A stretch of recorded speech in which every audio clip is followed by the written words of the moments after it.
почитувани, гостин во МИА интервју е министерот за дигитална трансформација Стефан Андоновски. Министре, добре дојдовте во студиото на МИА. Ви благодарам на поканата и поздрав до сите што ме гледат. Најнапред за самитот што ќе се одржи идната недела во Скопје. Значи, ние сме домакин на дигиталниот самит за Западен Балкан. Каков предизвик и можност е организацијата на овој самит за државава и што ќе понуди од аспект на тематски содржини учесници? Македонија и Скопје еднаш имаат организирано ваков самит, практично првиот од дигиталните самити на Западен Балкан се има одржано во Македонија во 2018 година. И од тогаш самитот ротираше во државите членки на Западен Балкан 6 со пауза во 2023-2024 година. За жал не се успеа, никој не ја презема организацијата и за нас како ново министерство беше голем предизвик да ја преземеме организацијата минатата година и да го организираме овој дигитален самит. Од повеќе аспекти е предизвик. Од аспект на теми, тоа се најпредизвикувачките теми на денешницата, теми кои што сите ги интересираат и сите не засегаат како луѓе, како граѓани, а и како влади и компании. И од тој аспект беше предизвик да се дефинираат кои се клучните теми за дискусија.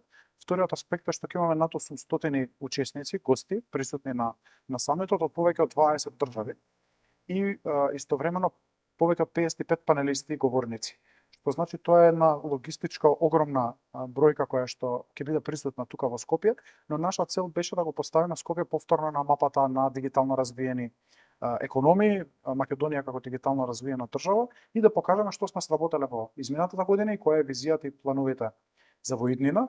Можам да кажам дека организацијата оди добро, немаме трошок за државата, 0 денари од државниот буџет се потрошени за организација на самитот, освен ако не ги сметаме ресурсите човечки на Министерството за дигитална трансформација. Сум многу благодарен на мојот тим во кабинетот, на организациониот комитет и на сите вработени во Министерството кои што безпоштедно се посветија на организација на овој самит.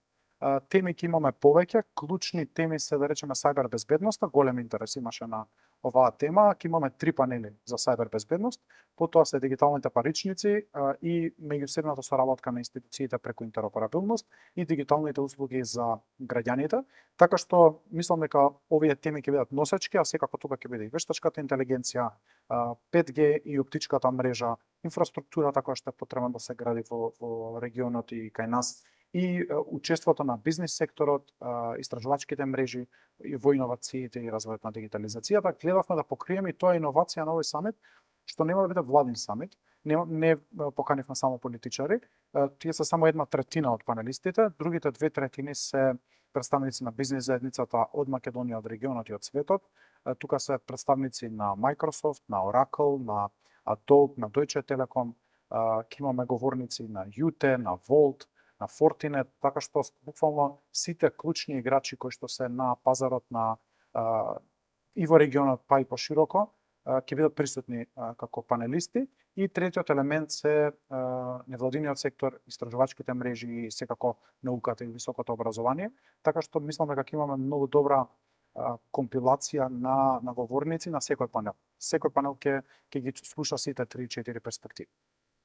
Во најавата за самитот кажавте дека ова регионална платформа ќе ги продолжи напорите за дополнително намалување на трошоците за роаминг Западен Балкан 6 EU, со цел да се постигне роаминг како дома, односно 0 трошоци за интернет за граѓаните на Северна Македонија и Западен Балкан во EU. Најавивте дека нашите обврски ќе ги завршиме до декември 25 и очекувате наредната година први да го потпишеме договорот за роаминг за 0 трошоци за македонските граѓани. Што е направено за исполнување на условите и што преостанува по носењето на новиот закон за електронски комуникации? Токму така, јас често присуствувам на самити кои што се организираат во цела Европа и си го поставам прашањето што граѓаните добиваат од ова.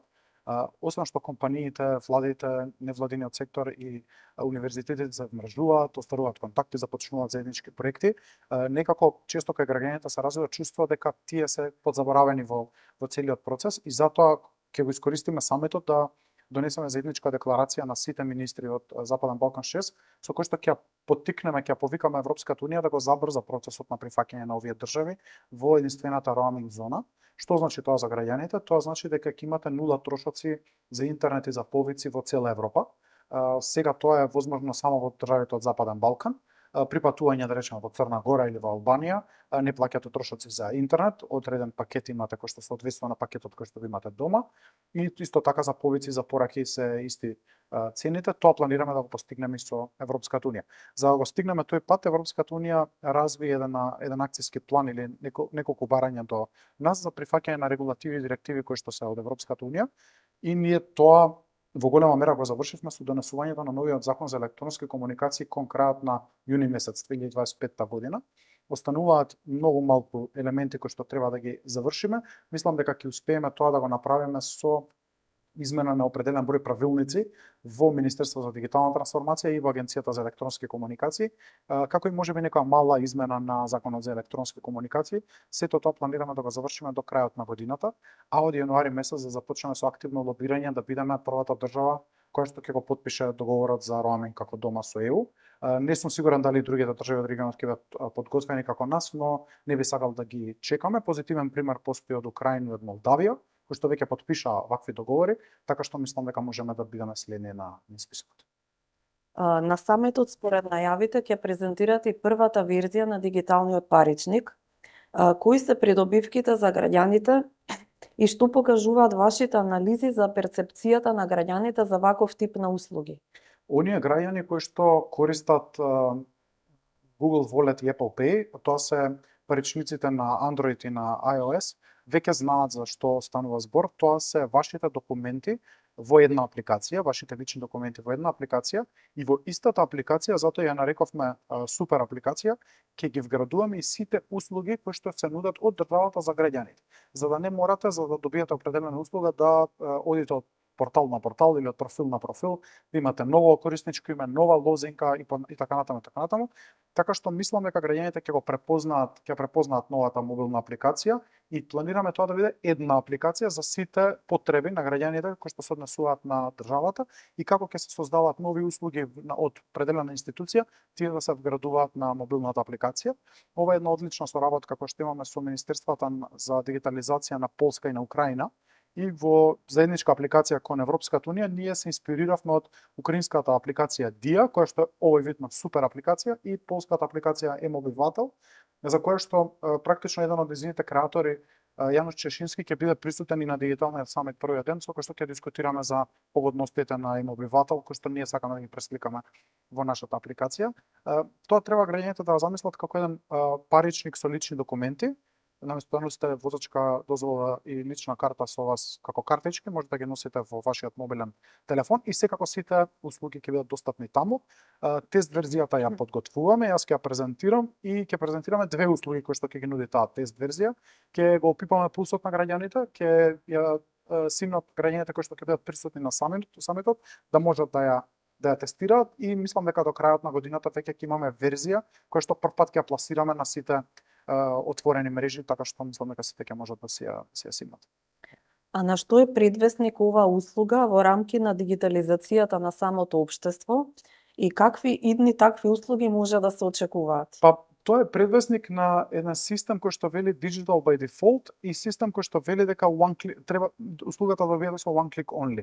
Ако порано беше праксата да се креираат комплексни системи во кои што граѓаните за да можат да добијат определена услуга треба да поминат сериозна обука, сега и светот, особено приватниот сектор, тоа го форсираше да толку се симплифицираат и поедностават процедурите и изгледот на системите, да секој граѓанин без дополнителна обука може да ја пристапи до една мобилна апликација или до веб страна и да се ја заврши работата како што му е потребна.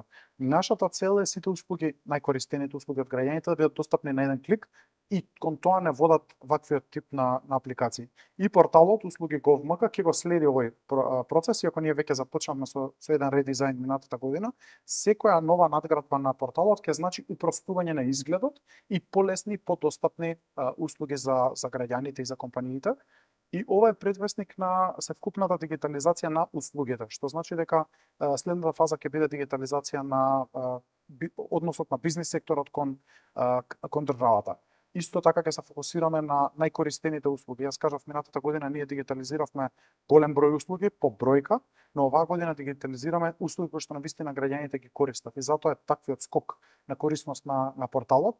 Во таа насока ќе продолжиме затоа што мојата цел е да имаме целосно дигитализирани услуги до крајот на мандатот од 2028 година. Министре, како ја оценувате состојбата со инфраструктурата за реализација на планираните активности за дигитализација? Не е совршена. Не можам да кажам дека се наоѓаме во најдобра можна ситуација, иако ние инфраструктурно имаме одлична покриеност со интернет и одлична покриеност со оптичка мрежа од над 85%, што значи дека граѓаните можат да бидат поврзани на прилично едноставен начин со брз интернет, што значи дека ќе имаат достапност или имаат достапност до интернет. Што се однесува до инфраструктурата на државата, особено за складирање на податоци, таа не е многу добра и затоа работиме на физибилити студија за изградба на примарниот податочен центар или дата центар во Скопје, кој што ќе го поврзаме со секундарниот кој што е веќе изграден во Прилеп, за на едно место да ја фокусираме опремата на државата за складирање на податоци и да го генерираме тој владин облак кога тоа ќе се изгради. Паралелно со тоа работиме на инсталација на оптичка мрежа помеѓу институциите, за тие да бидат поврзани на таа оптичка мрежа за полесна, побрза комуникација и се надам дека и тој процес ќе оди паралелно со дата центарот. А паралелно со тоа, затоа што не смееме да чекаме да изградиме инфраструктура па потоа да се дигитализираме, ние веќе работиме на оптимизација на ресурсите во нашето министерство за да понудиме најдобра можна грижа до денот додека не се изгради тој примарен дата центар. Се на се, имаме уште доста работа, инфраструктурата е предизвик, но мислам дека модерните можности на клауд, на изнемување на простор и комбинација од неколку хибридни модели ќе ни дозволи да брзо се развиваме независно од инфраструктурата. Во тој контекст, може ли да ни кажете што преземаме за поголема безбедност на комуникацијските мрежи и какви се капацитетите за справување со сајбер заканите? Неодамна беше донесен нов закон, но докаде сме со примената? Токму така, тој закон е нашиот практично акцијски план за наредните 3 години. Не е закон кој што во првиот ден може да се имплементира и ќе биде наша одредница до кај сме стасани и ние и приватниот сектор во реализација на сајбер безбедноста. Примерот ова многу добро го објасни дека ние сега штитиме стотици различни системи во исто време. И тоа е невозможно за држава на ова ниво на развој, па и на секоја држава на развој. Токму затоа е многу важна инфраструктурата која што ќе ни помогне да штитиме 2 или 3 позиции и да знаеме да сме сигурни дека тие позиции се целосно заштитени. Тоа ќе го правиме со дата центарот и со секундарниот дата центар во Прилеп и со владината оптичка мрежа, затоа што на тој начин најлесно ние како министерство заедно со останатите институции кои што се грижат за безбедноста и одбраната ќе можеме да го штитиме системот. Овде сега пластично да објаснам, ако некоја општина на пример ненавремено го обновила својот антивирусен програм и закачи некој вирус и испрати во систем некаков таков вирус, тој вирус може лесно да стаса до некоја друга институција. Ако вие го штитите целиот систем на една позиција, не морате да штитите само таа општина, туку ги штитите сите заеднички. На тој начин функционира во моментот платформата за интероперабилност. Тоа е платформа, јас ја нарекувам нашиот дигитален автопат, каде што се поврзани преку 70 институции. Таа на пример ве штити од останатите. Таму не може да пренесе една институција да пренесе некој малвер или некој вирус, затоа што самиот систем е направен така да тој се штити ги враќа назад овие заразени, така наречени заразени системи, но имаме доста работа во поглед на сајбер безбедноста. Тоа е одговорност на сите, како што се грижи секој одговорно лице во институциите дека да не му се случи поплава, да не му се случи пожар, да има начин како тоа го запре ако му се случи, на истиот начин ќе треба да се грижат и за сајбер нападите. Неизоставен дел од овој пакет се електронските услуги за граѓаните. Минатиот месец почнавте кампања за промоција на националниот портал услуги Gov.mk. Каков е првичниот исход и колку корисници има овој портал? Порталот кога првпат дојдов во министерството и со формирањето на министерството имаше помалку од 110.000 корисници. По моментот бројката стигнува 195.000 корисници, што значи дека за година и 2-3 месеци имаме дуплирање на бројот на корисници на порталот. И еден аспект што ме радува е што имаме над 260.000 корисници на системот за единствена најава, што значи дека тоа е една лозинка, едно корисничко име за сите потреби кои што ги имате кон државата, да не памтите десетина различни лозинки. искористеноста на порталот е значителна. Ако месечно имавме околу 1200 трансакции во моментот на моето доаѓање, сега имаме 15.400 трансакции, баш утринава проверив, што значи дека граѓаните вистински го препознаваат порталот, но и донесовме услуги кои што навистина се корисни од граѓаните и често ви се потребни ги користат, како што е уверението за државјанство или потврдата за неосудуваност, сите три потврди казнена кривична прекршочна евиденција. И вториот елемент, мислам дека направивме еден законски трик кој што ни успеа, а тоа е да ги признаваме сите документи од порталот, кога ќе ги испечатите, бидат целосно валидни како да се документи кои што ви ги дале со оној син традиционален печат. Овие два аспекти, бројот на услуги и услуги кои што навистина ви се потребни, и овој вториот аспект дека секој документ кој што ќе го испечатите од порталот ви е прифатен од институциите, мисламе како направи овој бум да не имаме 15,5 пати поголема искористеност на порталот. Продолжуваме во оваа насока, ќе имаме услуги до крајот на годината кои што се користени од граѓаните. Ќе најавиме услуги кај Министерството за енергетика, со кој што многу напорно работиме овие изминати месеци. Уште неколку услуги со Државниот завод за статистика, таа комуникација се покажа како многу добра, но тука имаме една табела со институции со кои што соработуваме и секој од нив како ќе биде подготвена, така ќе ги публикуваме услугите и со нив. Имаме еден динамичен процес, веќе имаме план за наредните, можеме да кажам, 10 месеци како ќе се случуваат процесите. Често кажувам, предизвика затоа што работите со други институции, не зависи се од Министерството за дигитална трансформација, и јас правам еден вид притисок и во јавноста и приватно и на седници на влада да тој процес фати поголема динамика, но стоиме на располагање на сите институции кои што сметаат дека можеме да им помогнеме и повторно да искомуницираме, да направиме состанок да почнат процесите и кај нив. Има интерес од одредени институции, можам да кажам дека не се шампиони кои што постојано ни се јавуваат и постојано имаме соработка и некои нови работи се случуваат. Некои се малку каскаат, малку се поназад. Мислам дека недоволно можеби го разбираат порталот и погодностите кои што ги нуди, но стоиме на располагање да ги објасниме, да помогнеме и така натаму. Еве многу едноставен пример е Министерството за култура. Тие немаат внатрешен електронски систем на кој што работат, туку се случува на порталот, а целиот конкурс или сите конкурси за финансирање на проекти од културата се на националниот портал за услуги. Практично тие без внатрешен систем, целосно на хартија, работат исклучиво на порталот, а порталот работи целосно дигитално. И целиот процес е дигитален, независно што Министерството за култура нема внатрешен систем, и тоа функционира одлично последните веќе 3 години. Тоа е проект кој што и го наследивме, само го надоградивме, го надополнивме, и оваа година конкурсот за култура ќе оди на националниот портал. Така што мислам дека имаме одлична соработка која што покажува резултати и ќе покажува дополнително резултати во иднина. Вештачката интелигенција е се поактуелна тема и секојдневие, како носител на многу можности, но и предизвици.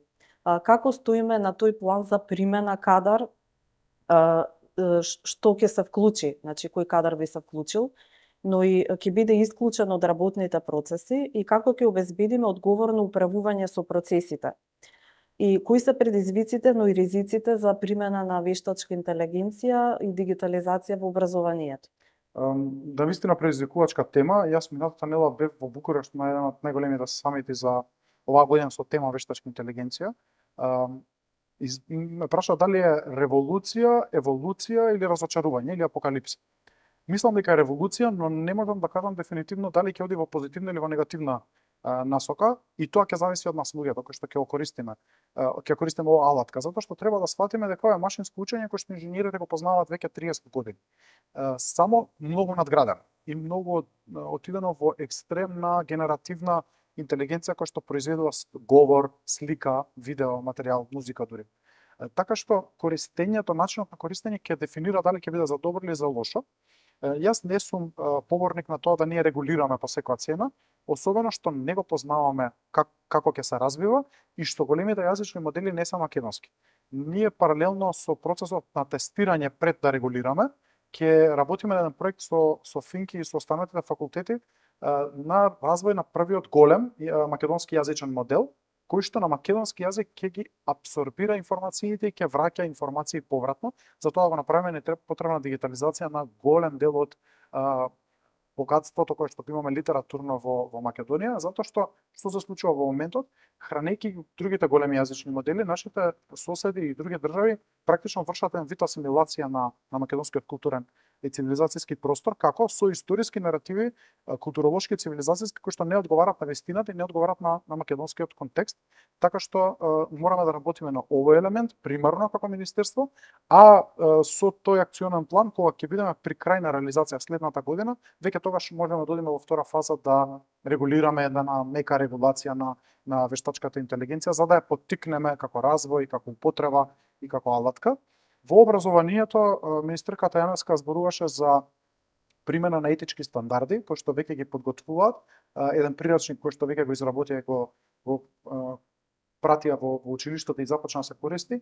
Ние ќе се надополниме на тоа со проектот Школи на 21 век со Британскиот совет, со кој што ќе работиме на промоција на вештачката интелигенција од мали нозе во основните училишта и тоа почнувајќи од најруралните средини и одејќи постапно кон Скопје. Овој повеќегодишен проект ќе значи практична употреба на микробитови, микрочипови, вештачка интелигенција и малку и сајбер безбедност за ученици од основното образование и сакаме да допреме до сите ученици во државата. На тој начин ќе имаат двојна корисност. Ќе го користат тоа во сите наставни програми поттикнати од Министерството за образование и наука, ќе имаат и практична работа со овој проект кој што ние ќе го реализираме. Министре, ви благодарам што бевте гостин во моје интервју. Благодарам многу на можноста и поздрав уште на тоа што гледачи.